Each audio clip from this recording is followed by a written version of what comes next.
नमस्कार दोस्तों, स्वागत है आप सभी का। आप देख रहे हैं ग्राम पंचायत जिला क्षेत्र बिहार राज्य की सुर्खियां। जुड़े रहिए ताजा और बड़े खबरों के साथ। केंद्र सरकार और बिहार के मुख्यमंत्री श्री नीतीश कुमार जी ने 2026 में कौन कौन सी बड़ी योजना और नए नियम लागू किए हैं। 1 करोड़ युवाओं को सरकारी नौकरी देने के लिए ठोस कदम को आगे बढ़ा दिए हैं। गरीबों को 3.5 लाख रुपए का पक्का मकान देने का वायदा को पूरा करने जा रहे हैं। महिलाओं के बैंक खाते में 2 लाख रुपए डीबीटी द्वारा ट्रांसफर करने का दिन तारीख बन चुका है। यह सभी योजना और नए नियम के बारे में एक एक करके विस्तार से। तो दोस्तों, वीडियो को सब्सक्राइब कीजिए और चैनल को एक लाइक कर दीजिए। साथ ही कमेंट करके बताइए कि यह वीडियो आप कहां से देख रहे हैं। साथ ही साथ अगली बड़ी खबर। प्राकृतिक आपदाओं की मार झेल रहे किसानों के लिए सरकार कृषि इनपुट अनुदान के जरिए बड़ी राहत दे रही है।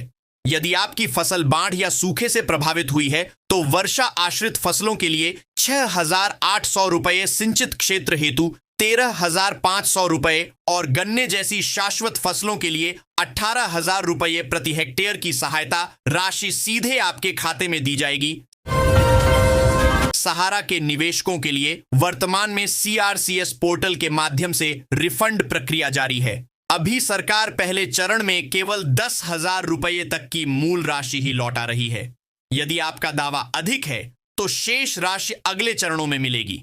फिलहाल ब्याज पर कोई स्पष्ट निर्णय नहीं हुआ है। सरकार की उज्ज्वला योजना 2.0 महिलाओं के सशक्तिकरण का प्रतीक है। इसके तहत नए लाभार्थियों को मुफ्त गैस कनेक्शन, चूल्हा और पहला रिफिल मिलता है। साथ ही साल के 12 सिलेंडर पर 300 रुपये की सब्सिडी सीधे खाते में आती है। अब प्रवासी भी मात्र स्व घोषणा से बिना झंझट कनेक्शन पा सकते हैं। बिहार सरकार की लघु उद्यमी योजना गरीब परिवारों के लिए सुनहरा अवसर है। अगर आपकी मासिक आय 6,000 रुपए से कम है तो अगरबत्ती जैसे उद्योगों के लिए सरकार 2 लाख रुपए की मदद दे रही है। यह पूरी राशि अनुदान है जिसे लौटाना नहीं होगा। यह पैसा 3 किस्तों में सीधे आपके खाते में आएगा। केंद्रीय गृह मंत्री अमित शाह 25 फरवरी को अररिया के सिकटी प्रखंड स्थित लेटी में SSB के नवनिर्मित प्रशासनिक भवन का उद्घाटन करेंगे। इस दौरे के मद्देनजर भारत नेपाल सीमा पर सुरक्षा व्यवस्था कड़ी कर दी गई है। भागलपुर के पीरपैंती रेलवे स्टेशन पर 22 फरवरी को फुट ओवर ब्रिज के लिए स्टील गर्डर लॉन्चिंग होगी। इसके चलते 6 घंटे 10 मिनट का ट्रैफिक ब्लॉक रहेगा, जिससे भागलपुर साहिबगंज डेमू सहित कुछ ट्रेनें रद्द या पुनर्निर्धारित की गई हैं। रेलवे अधिकारियों के तबादलों की भी जानकारी दी गई है। मुख्यमंत्री ने रायबरेली में प्रधानमंत्री फसल बीमा और मुख्यमंत्री कृषक दुर्घटना कल्याण योजना के तहत लाभार्थियों को डीबीटी के माध्यम से क्षतिपूर्ति भेजी। इस दौरान कृषि भवनों का शिलान्यास भी हुआ। जर्सी गाय पालन डेयरी व्यवसाय में तेजी से लोकप्रिय हो रहा है, लेकिन सही फीड मैनेजमेंट के बिना अच्छा दूध उत्पादन संभव नहीं। संतुलित प्रोटीन, मिनरल और हरे चारे का सही अनुपात ही गाय को स्वस्थ रखता है। वैज्ञानिक तरीके से आहार देने पर दूध की मात्रा बढ़ती है और पशुपालकों की आमदनी में भी जबरदस्त इजाफा हो सकता है। मेरठ क्रांतिधरा मेरठ को आज रविवार के दिन अत्याधुनिक परिवहन प्रणाली की सौगात मिली है। प्रधानमंत्री नरेंद्र मोदी ने मेरठ के शताब्दी नगर नमो भारत स्टेशन से नमो भारत ट्रेन को हरी झंडी दिखाई। इस ट्रेन के शुरू होने से मेरठ से दिल्ली का सफर काफी आसान हो जाएगा, जिसमें तकरीबन 55 मिनट लगने का अनुमान है। गवर्नमेंट जॉब्स बिहार कर्मचारी चयन आयोग BSSC ने अपना वार्षिक परीक्षा कैलेंडर जारी कर दिया है, जिसमें मार्च से अक्टूबर तक 45 परीक्षाओं का कार्यक्रम शामिल है। आयोग इस वर्ष कुल 35,649 रिक्तियों को भरेगा। बिहार ने बिहटा के प्रिस्टीन ड्राई पोर्ट से चीन को समुद्री मार्ग से 5 टन मखाना निर्यात कर कृषि क्षेत्र में बड़ी उपलब्धि हासिल की है। कृषि मंत्री रामकृपाल यादव ने इसे हरी झंडी दिखाई। यह निर्यात किसानों की आय बढ़ाने और बिहार के कृषि उत्पादों को वैश्विक पहचान दिलाने में सहायक होगा। सरकार मखाना, मछली और सिंघाड़ा उत्पादन को बढ़ावा देने के लिए योजनाएं चला रही है। पटना में endocrine society of India Bihar chapter के पहले सम्मेलन में विशेषज्ञों ने विटामिन डी की कमी पर चर्चा की। डॉक्टर जयश्री ने बताया कि इसकी कमी से हड्डियां कमजोर होती हैं और प्री डायबिटीज रोगियों में शुगर, हृदय रोग व निमोनिया का खतरा बढ़ता है। बिहार सरकार ने स्वास्थ्य सेवाओं को मजबूत करने के लिए बड़ा फैसला लिया है। राज्य के सभी 9 प्रमंडलों में एक एएनएम प्रशिक्षण संस्थान, हर जिले में एक जीएनएम संस्थान और पारा मेडिकल कॉलेज खोले जाएंगे। बिहार के नए डिग्री कॉलेजों में दूसरे शैक्षणिक सत्र से कला, विज्ञान और वाणिज्य संकाय के 16 विषयों की पढ़ाई शुरू होगी। पहले सत्र 2026 से 30 में 6 गैर प्रायोगिक विषय पढ़ाए जाएंगे। शुरुआत में ये कॉलेज उच्च माध्यमिक विद्यालयों से संचालित होंगे। 9,284 शिक्षक कर्मियों की स्थायी नियुक्ति की जाएगी, जिसमें प्रत्येक कॉलेज में 44 कर्मचारी शामिल होंगे। पेसू 26 फरवरी को पटना में प्रधानमंत्री सूर्या घर फ्री इलेक्ट्रिसिटी स्कीम के तहत विशेष सोलर मेला 2026 आयोजित करेगा। इसका लक्ष्य उपभोक्ताओं को रूफटॉप सोलर से जोड़ना और सरकारी लाभ देना है। पूर्णिया में फर्जी अंकपत्र के आधार पर 11 साल से नौकरी कर रहे शिक्षक रमण कुमार सिन्हा के खिलाफ निगरानी विभाग ने प्राथमिकी दर्ज कराई है। उन्होंने 407 की जगह 507 अंक दिखाकर नियोजन पाया था और लाखों का वेतन उठाया। 14 साल बाद यह फर्जीवाड़ा पकड़ा गया। अब वेतन वसूली की तैयारी है और अन्य शिक्षकों की भी जांच चल रही है। पटना जंक्शन की पार्किंग अब अवैध ऑटो स्टैंड बन गई है, जिससे यात्रियों को भारी परेशानी हो रही है। खासकर रात में ऑटो की संख्या बढ़ने से जाम लग जाता है। बिहार सरकार राज्य में चीनी उद्योग को बढ़ावा देने के लिए तेजी से काम कर रही है। इसका लक्ष्य 9 बंद चीनी मिलों को फिर से शुरू करना और 25 नई मिलें स्थापित करना है, जिससे 1 करोड़ रोजगार सृजित होंगे। बिहार के राष्ट्रीय राजमार्गों पर ई डिटेक्शन सिस्टम से हर माह औसतन 6 करोड़ रुपए के चालान काटे जा रहे हैं। टोल प्लाजा से गुजरने वाले वाहनों के फिटनेस, बीमा या प्रदूषण प्रमाण पत्र अपडेट न होने पर ऑटोमेटिक ई चालान जारी होता है। शनिवार को अधिकतम तापमान 29 डिग्री सेल्सियस रहा, जबकि न्यूनतम 13 डिग्री। मौसम विभाग के अनुसार अगले 3-4 दिनों में तापमान में और वृद्धि होगी, जिससे गर्मी का एहसास बढ़ेगा। सुबह और देर रात अभी भी हल्की ठंड महसूस हो रही है। परिवहन विभाग ने अगले 15 दिनों में राज्य को डीजे मुक्त बनाने का लक्ष्य रखा है। बिना अनुमति डीजे चलाने, तेज आवाज में संगीत बजाने और वाहनों में नियम विरुद्ध मॉडिफिकेशन करने वालों के खिलाफ विशेष अभियान चलेगा। यह ऑडिट श्रेणी 1 और श्रेणी 2 के स्टेशनों पर होगा, जिसमें शौचालय, पेयजल, बैठने की व्यवस्था और सीसीटीवी जैसी सुविधाओं की गहन समीक्षा की जाएगी। पूर्व मध्य रेलवे में मई, जून और नवंबर-दिसंबर में यह प्रक्रिया होगी। बाइक से टक्कर के बाद घर्षण से निकली चिंगारी ने कंटेनर को जला दिया। गुवाहाटी से जयपुर जा रहे कंटेनर में 18 टन हेयर ओनेयल था, जिसकी कीमत 30 लाख से अधिक बताई जा रही है। यह विद्यालय अनुसूचित जाति एवं जनजाति के छात्रों को मुफ्त गुणवत्तापूर्ण शिक्षा, आवास और भोजन प्रदान करेगा। नवोदय मॉडल पर आधारित यह स्कूल छात्रों को प्रतियोगी परीक्षाओं के लिए तैयार करेगा, जिससे कमजोर वर्ग के बच्चों को बेहतर भविष्य और सामाजिक समानता का अवसर मिलेगा। रेलवे ने होली के दौरान यात्रियों की भीड़ को देखते हुए टाटानगर और बक्सर के बीच नई स्पेशल ट्रेन 08183/08184 चलाने की घोषणा की है। यह ट्रेन धनबाद और पटना होते हुए चलेगी, जिससे झारखंड और बिहार के हजारों यात्रियों को सीधा लाभ मिलेगा। भागलपुर साहिबगंज रेलखंड पर पीर 35 स्टेशन पर फुट ओवर ब्रिज के लिए 6 घंटे का ट्रैफिक और पावर ब्लॉक लिया जाएगा। ब्लॉक सुबह 10 बजे से शाम 4:10 बजे तक रहेगा। मुख्य, लूप और साइडिंग लाइनें बंद रहेंगी। 2 डेमू ट्रेनें रद्द की गई हैं। रामपुर हाट गया पैसेंजर 3 घंटे देरी से चलेगी। भारतीय रेलवे ने 23 फरवरी से पनवेल अलीपुरद्वार अमृत भारत एक्सप्रेस 11031 का परिचालन शुरू करने की घोषणा की है। यह ट्रेन बिहार के नवगछिया को महाराष्ट्र, मध्य प्रदेश, उत्तर प्रदेश और पश्चिम बंगाल से जोड़ेगी। अलीपुरद्वार पनवेल 11032 26 फरवरी से चलेगी। इसमें 11 सामान्य और 8 स्लीपर कोच होंगे।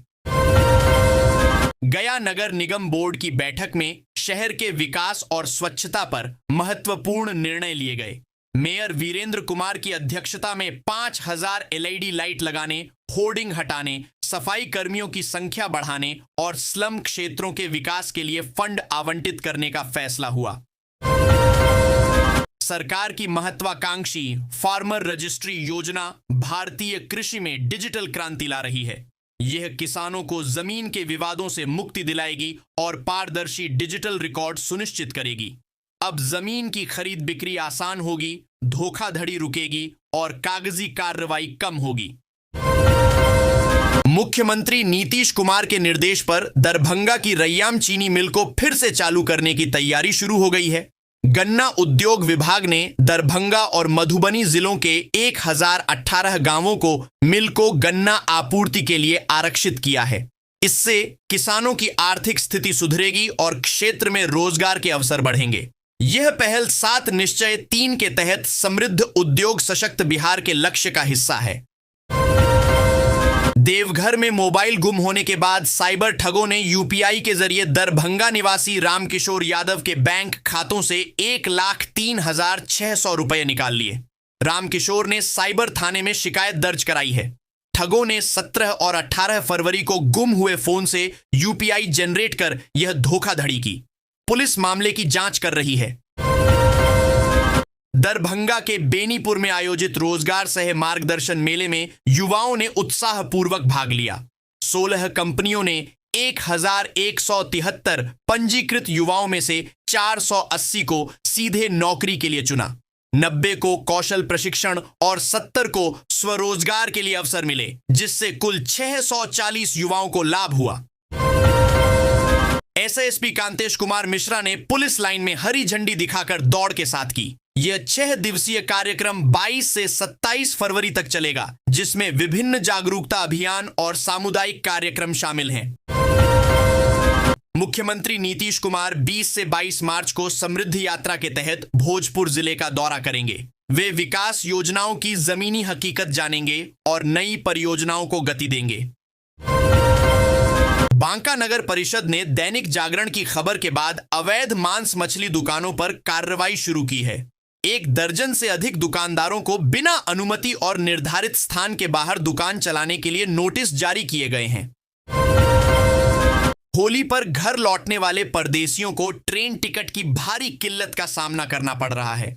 दिल्ली, मुंबई जैसे शहरों से बिहार आने वाली ट्रेनों में 500 से अधिक की वेटिंग लिस्ट है। जसीडीह झांझा रेलखंड पर ट्रेनों में चोरी की घटनाएं बढ़ गई हैं, जिससे यात्रियों की सुरक्षा पर सवाल उठ रहे हैं। झांझा और जमुई के बीच यह सफर अब जोखिम भरा हो गया है। झांझा के महापुर बालू घाट पर रंगदारी को लेकर मारपीट और तोड़फोड़ हुई है। घाट संचालक ने बताया कि हथियारबंद लोगों ने 5 लाख रुपए मासिक या 1,500 रुपए प्रति ट्रॉली की रंगदारी मांगी। रामपुर प्रखंड के सबारगढ़ में दुर्गावती नदी पर 7.72 करोड़ रुपए की लागत से बनने वाला पुल केवल कागजों और बोर्ड तक सीमित है। मुख्यमंत्री ग्रामीण सेतु योजना के तहत प्रस्तावित इस पुल का निर्माण कार्य अभी तक शुरू नहीं हुआ है, जिससे ग्रामीणों में निराशा है। मिट्टी जांच और बोर्ड लगने के बावजूद फरवरी बीतने को है और काम ठप है। बरसात में अस्थायी पुल डूबने से कैमूर और रोहतास जिलों के बीच संपर्क टूट जाता है, जिससे मरीजों, छात्रों और किसानों को भारी परेशानी होती है। कटिहार में बच्चा चोरी की अफवाहों के कारण भीड़ द्वारा लोगों पर हमला चिंता का विषय बन गया है। मनसाही, प्राणपुर, इमलीगाछ और कदवा में ऐसी घटनाएं सामने आई हैं, जहां संदेह के आधार पर महिलाओं को निशाना बनाया गया। पुलिस जांच में अब तक अधिकांश आरोप निराधार पाए गए हैं। हालांकि कोड़ा में एक गिरोह पकड़ा गया था। समाज सेवियों ने संयम बरतने और पुलिस को सूचित करने की अपील की है। गौतम अदानी ने देवघर में बाबा बैद्यनाथ धाम के दर्शन किए और सांसद निशिकांत दुबे से मुलाकात की। उन्होंने झारखंड और बिहार में अदानी ग्रुप की ऊर्जा परियोजनाओं, क्षेत्रीय विकास और भविष्य के निवेश अवसरों पर चर्चा की। अदानी ने गोड्डा पावर प्लांट की सफलता की सराहना की और पीरपैंती में निर्माणाधीन 2400 मेगावाट के थर्मल पावर प्लांट का जायजा लेने बिहार रवाना हुए। यह मुलाकात दोनों राज्यों में समूह की मजबूत उपस्थिति दर्शाती है। लखीसराय के चानन प्रखंड में सरसों की फसल पर लाही माहू का प्रकोप तेजी से फैल रहा है, जिससे सैकड़ों एकड़ फसल संकट में है। आलू की फसल पर पाले की मार झेल चुके किसानों के लिए यह नई समस्या है। कीटनाशकों का छिड़काव भी बेअसर साबित हो रहा है, जिससे किसान परेशान हैं। वे प्रशासन से प्रामाणिक दवाएं और कृषि विभाग से तकनीकी सहायता की मांग कर रहे हैं। गौतम अदानी ने भागलपुर के पीरपैंती में अदानी समूह के 2400 मेगावाट थर्मल पावर प्लांट परियोजना का निरीक्षण किया। यह बिहार में 30,000 करोड़ रुपए का सबसे बड़ा निजी औद्योगिक निवेश है, जिससे 12,000 अस्थायी और 3,000 स्थायी रोजगार मिलेंगे।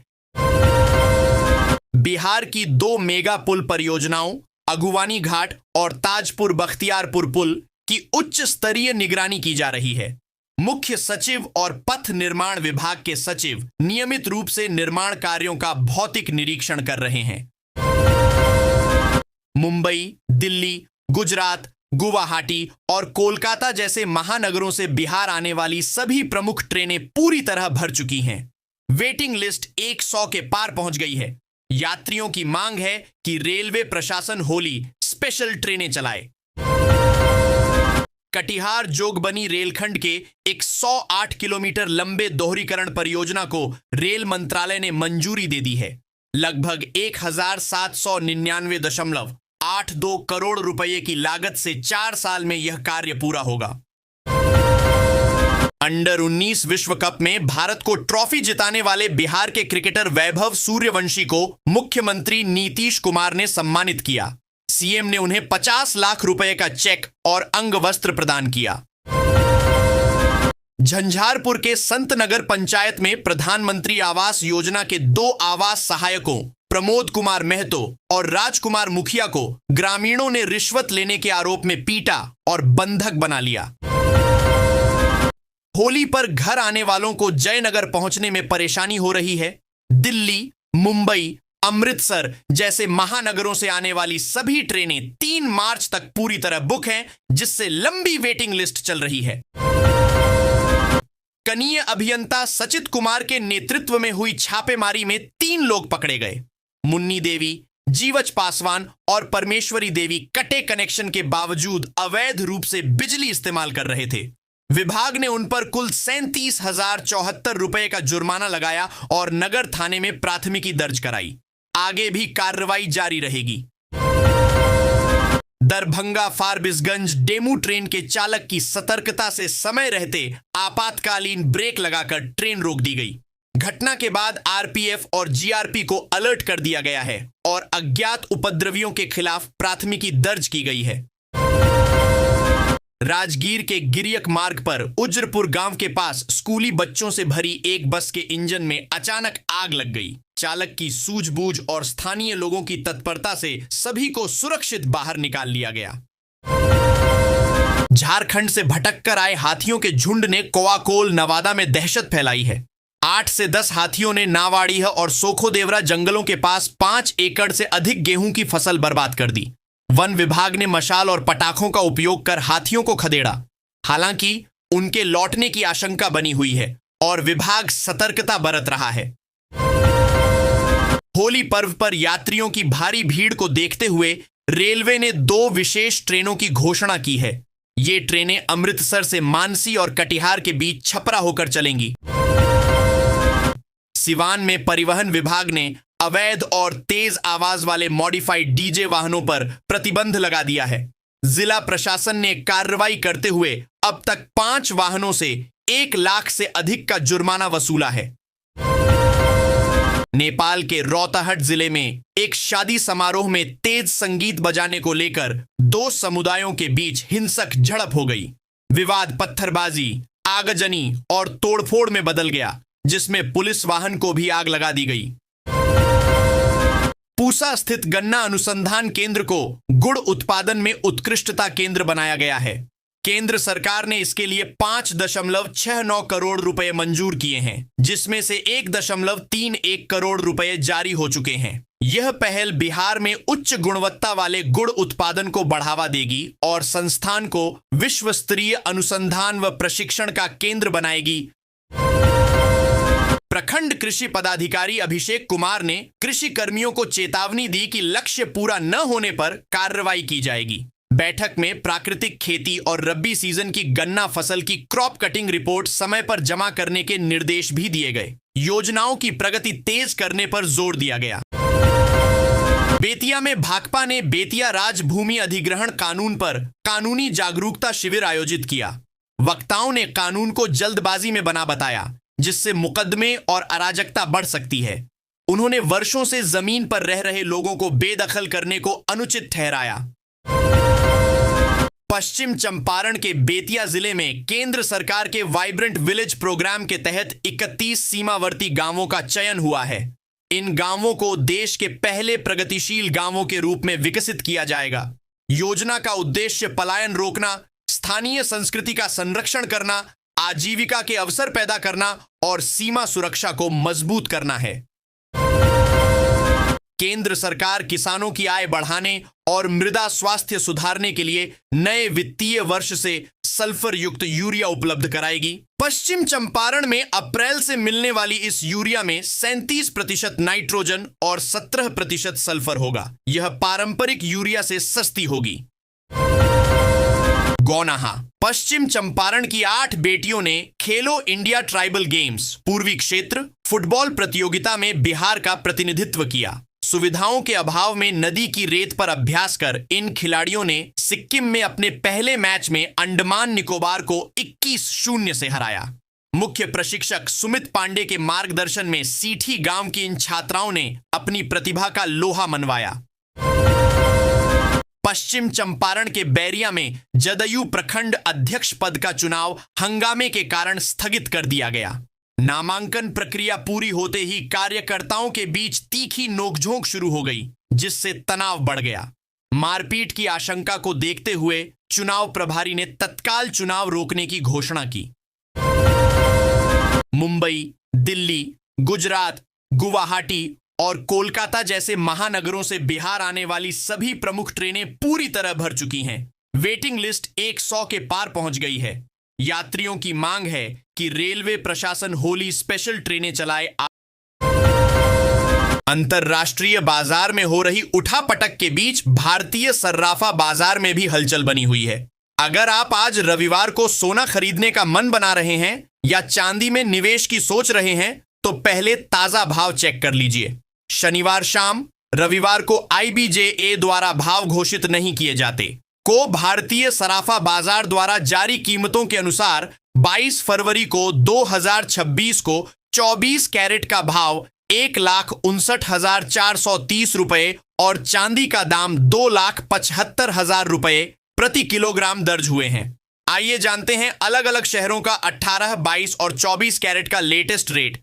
18 कैरेट सोने का भाव प्रति 10 ग्राम में मेरठ, जयपुर, दिल्ली, लखनऊ, चंडीगढ़ 1,19,610 रुपए, इंदौर, भोपाल, अहमदाबाद 1,19,510 रुपए, मुंबई, कोलकाता, हैदराबाद, बेंगलुरु 1,19,460 रुपए, चेन्नई, कोयंबटूर 1,25,600 रुपए 22 कैरेट सोने का भाव प्रति 10 ग्राम में, मेरठ, जयपुर, दिल्ली, लखनऊ, चंडीगढ़ 1,46,150 रुपए, इंदौर, भोपाल, अहमदाबाद 1,46,050 रुपए, मुंबई, कोलकाता, हैदराबाद, बेंगलुरु 1,46,000 रुपए, चेन्नई, कोयंबटूर 1,46,800 रुपए 24 कैरेट सोने का भाव प्रति 10 ग्राम में, मेरठ, जयपुर, दिल्ली, लखनऊ, चंडीगढ़ 1,59,430 रुपए, इंदौर, भोपाल, अहमदाबाद 1,59,330 रुपए, मुंबई, कोलकाता, हैदराबाद, बेंगलुरु 1,59,280 रुपए, चेन्नई, कोयंबटूर 1,60,150 रुपए। दक्षिण भारत के कुछ शहरों में स्थानीय प्रीमियम / मेकिंग / डीलर मार्जिन के कारण अंतर। प्रमुख शहरों का चांदी का भाव 10 ग्राम 2,750 रुपए 100 ग्राम, 27,500 रुपए, 2,75,000 रुपए प्रति किलोग्राम दिल्ली, मुंबई, पुणे, नागपुर, जयपुर, लखनऊ, अहमदाबाद, कोलकाता, भोपाल और इंदौर। 2,75,000 रुपए प्रति किलोग्राम चेन्नई, मदुरई, हैदराबाद, विजयवाड़ा, विशाखापत्तनम और केरल। दक्षिण भारत के राज्यों के भाव में making charge, dealer premium slash स्थानीय शुल्क, परिवहन लागत और मांग के चलते कीमतों में बढ़त बनी है। दोस्तों, आपके हिसाब से आपके शहर में सोने चांदी का क्या रेट होनी चाहिए? कमेंट करके बताएं।